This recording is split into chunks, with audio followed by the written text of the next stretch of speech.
take me the full hour.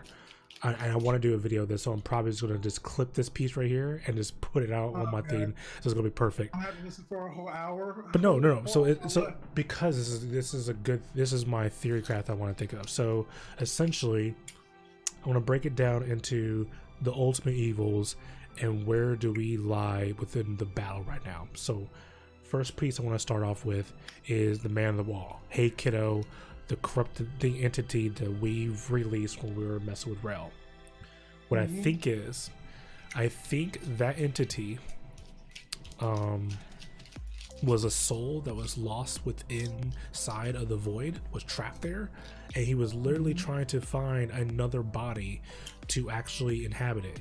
I think, and this is my opinion, I think during the Tenement Zero, the ship that went into the thing where all the adults went crazy, I think that was him corrupting all those people with his chaos, and ultimately kind of awoken, or the void, the mother of the void, whatever you want to call it, or whatever you want to say, gave this powers to the children to fight and defend against them. But he was able to find Rail, which was autistic and had kind of not a full mental like lockdown, so he inhabited himself into Rail and tapped into him. He needs a body where there's indifference, there's chaos, there's conflict in those, and most of those kids were pure except for Rail. Rail was already pushed away from most of the kids because most of the kids didn't like him because he was different, he was autistic, so he had that kind of that split personality, he had that chaos, he had that hurt inside of him, so he went straight to him. I think this body is ultimately our ultimate bad guy. He is a chaos bringer, he is a Loki, he is an Orochimaru, he is literally Madra, or the mother of entities, and if you want to go into Naruto's perspective, he is the ultimate evil, and he is pulling the strings of all of these different factions, of all these different stories to his whim to actually corrupt us so he can take control over our bodies. That's how I feel about it all. He's helping us. Okay, go ahead. I'll wait for it. So that's how I think. I think he is literally making his vessel, which is us, kind of more inhabitable by corrupting us, putting us into situations of fighting the twin sisters and doing all this stuff, doing the rail fight, realizing that we killed somebody, or making us think that we're the responsible for a lot of things. That's what he's here for. So basically making us doubt, so it'd be easier for him to get into us. And not and like, this is exploiting that darkness. This is basically like Kingdom Hearts. It is. It literally is. It is. But it is. I want to say is more darkening our soul and darkening our vision of everything, so he can take control of it all. So that's how I feel about the man on the wall. He's the ultimate evil. Now, how do I feel about Mother, Nata, Lotus? A lot of people, and I'm telling you, a lot of people, I want to say 90% of the community out there is saying she betrayed us. I will say this. We said the same thing about Itachi, and we just said the same thing. No, why would you do that? I'm saying it. We said the same thing about Itachi, and this is how I feel. She is a spy. She is a spy. She came in as a spy for the sentients to take over and do all the stuff against the Orchid. She double crossed them to double cross both of them and hid us onto the moon, took us into the void where no one can find us, held that information from everybody, and pretty much took the body of all this. Oh, I am. I'm gonna post it all. I posted all this. So I think she is literally. Totally legit. She My mind is fucking blown right now. I never thought about her, Itachi, because she's doing exactly what Itachi did. She is. In Naruto. She is. That's stupid. That's dumb. that is. That is so crazy. Okay. So she double trot, and then here's where people are saying she's bad because Ballas came back and she's like she's a wolf in sheep's clothing. I loved her and gave her my heart, and she tore me open, and she's going to do the same thing to you. She's going to coddle you like the mother, but she's just going to viper you. I think Ballas. So I want to transition a little bit over into Ballas. So Ballas, he had a conflict between his religion, and listening to the council and the love of his life. What he did was he did a dick move. He double crossed the love of his life and went with his counsel, and then he ultimately killed Margulis.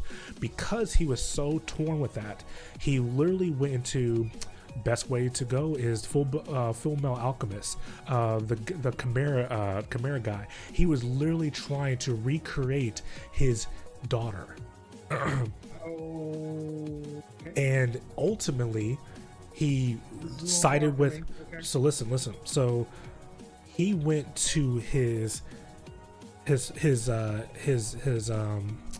people that were bad against, the people he was literally trying to go against, because his people that he loved, the people that he was following, broke his heart. So what is he going to do? He's going to do anything he can to bring back the love of his life. The Sentients did that. Hung Hao did that. He brought back Margulis in the form of the Lotus and made that happen. So that's the reason why he said, okay, Hung Hao, if I give you this information, I'm giving this on good terms, just give me the Lotus and I'll be fine with that. He did. He gave the Lotus to her. He gave the Lotus to her, and then the Lotus double crossed him because the Lotus has no ties to him. The Lotus knows what he did. She doesn't love him. She never did love him because she's not Margulis. And even if Margulis was there, even if it was Margulis at that point in time, I still think Margulis would still kill Ballas, because Ballas is evil entity. He's just like the Chimera guy off of the Chimera alchemist off of freaking Full Metal Alchemist. So Ballas is saying all this stuff because he was betrayed, and he's butthurt because the sentient he killed his daughter. Did this to himself. He did exactly. First place. I completely agree, and that's the reason why I don't trust what Ballas says, because Ballas just went to one side to another side, and he still treats us like a devil child. He says that we call this creatures. I still don't trust him because he still looks down on us. So yeah, I disregard what he says, and that's why I don't think Nata betrayed us. I think ultimately, though, and here's where I'm going back to Nata, I think there is going to be a battle.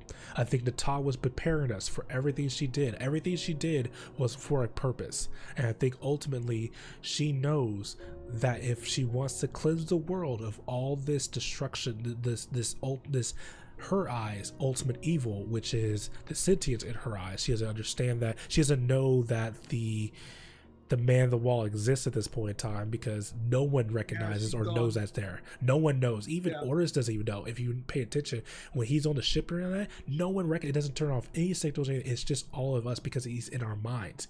He's still in our minds. But anyways, Nata knows if we want to end it all, she's going to have to die.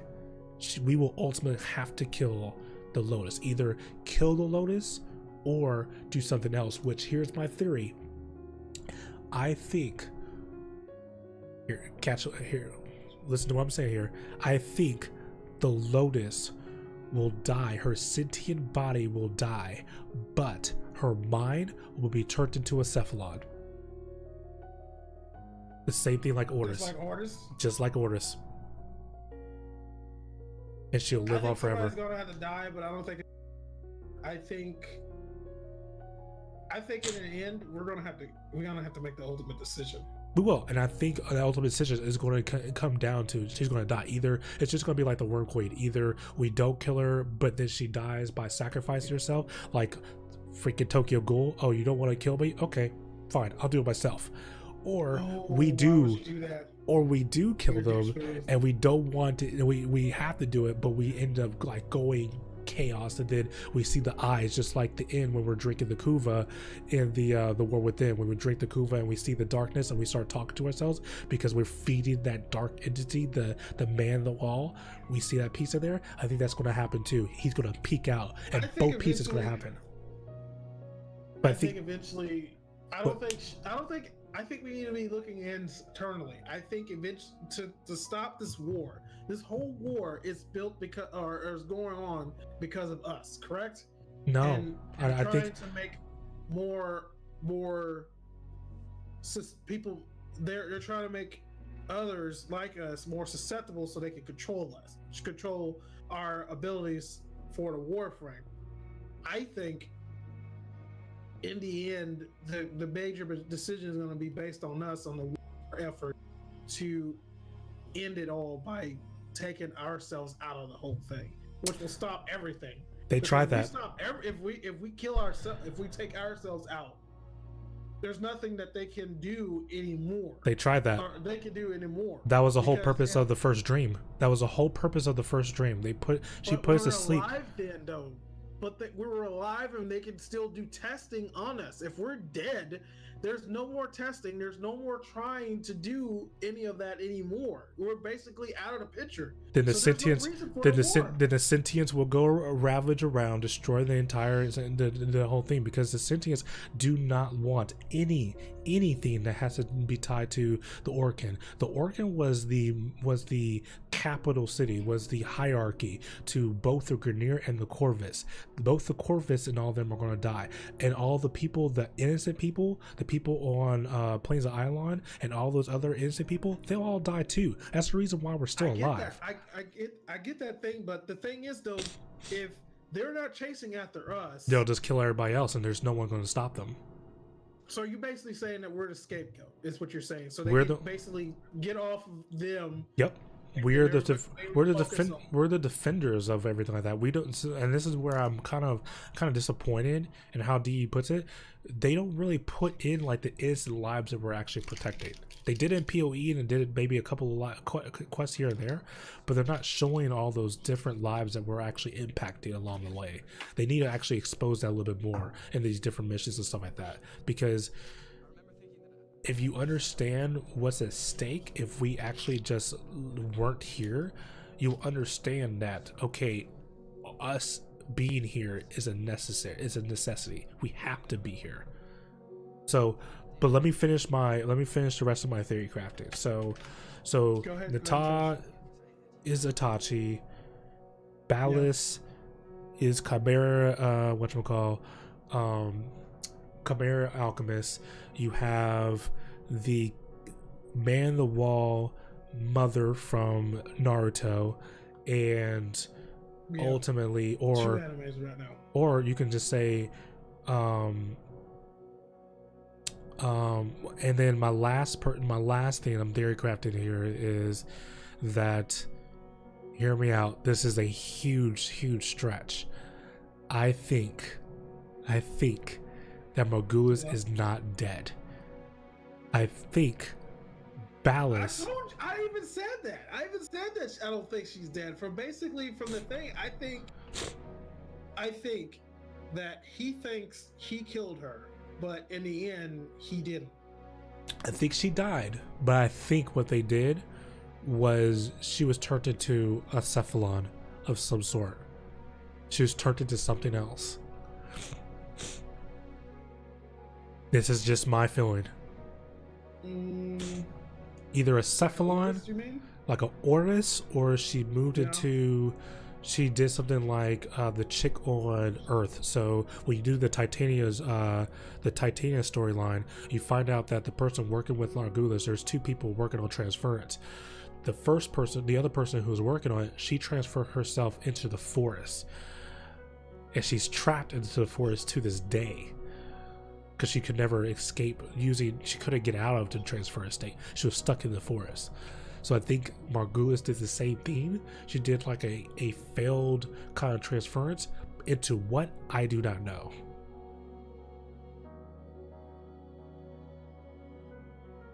So that's a stretch. That's a stretch for me. I don't think that's true. I think Margulis is probably either out of the picture, or we're gonna find like books and stories or audios from her that we get to tap into. That's just me personally. But I think Nata is not as bad as everyone's saying she is. I'm gonna agree with that part. I think she's doing what she has to do right now to keep you safe to a certain extent, even Yep. though it may look like that she may betrayed you. Yep. I think this is just to keep you safe until you get to the you're strong enough to be able to do this fight that's eventually going to happen. Yep. In the plains.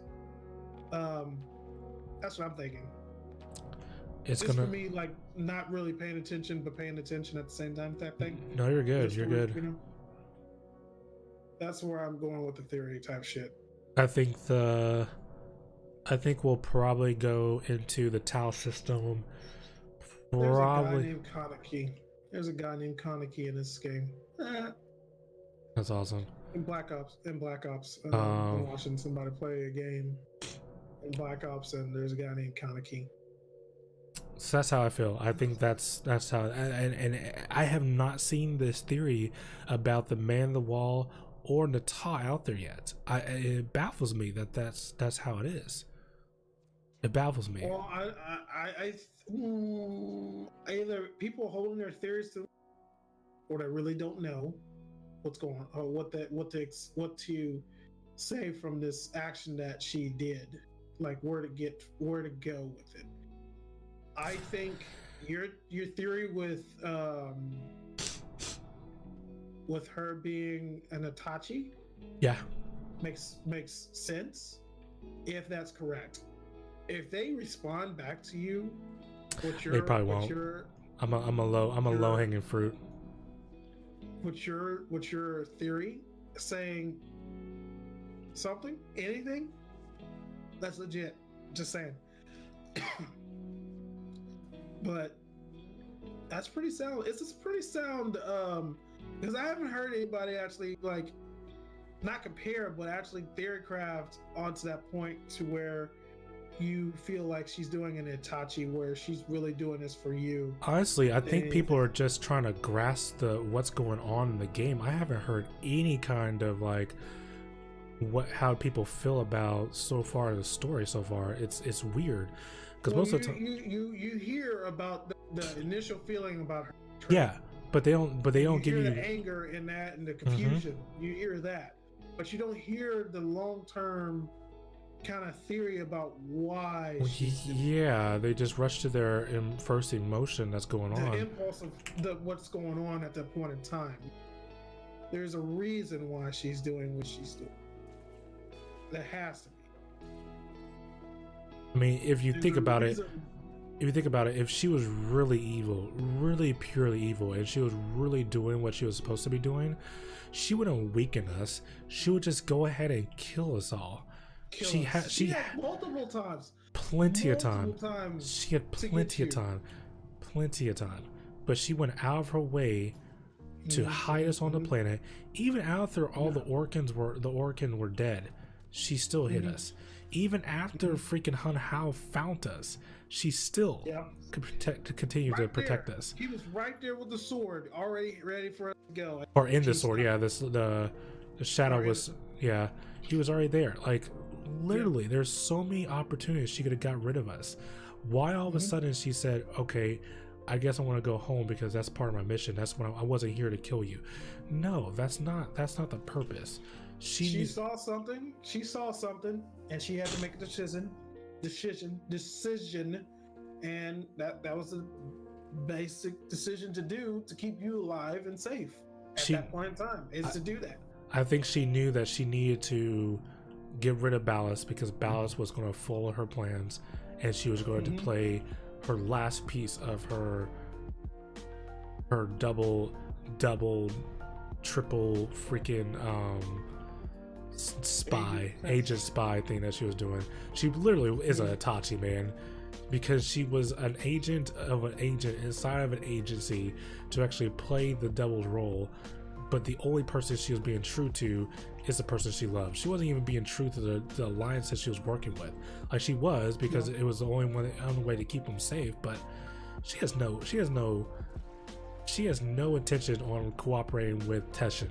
In fact, she even told Teshin, I don't care for you or the training that you're doing for him. I think this is a waste of time, and it's not what the Tenno needs to do. I think also the guy that is in what's that stuff that you use for power? Kuva or energy? Not the energy. What is it? The when you're out of your Warframe, how do you? Where do you go?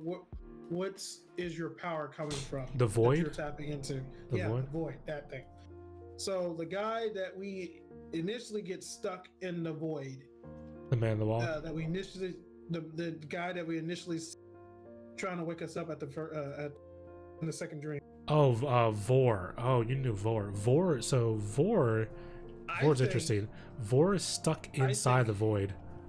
Yes, I know that. So I think he's doing like what do you call it? Can I get this stupid thing? Vor? Or the man in the wall?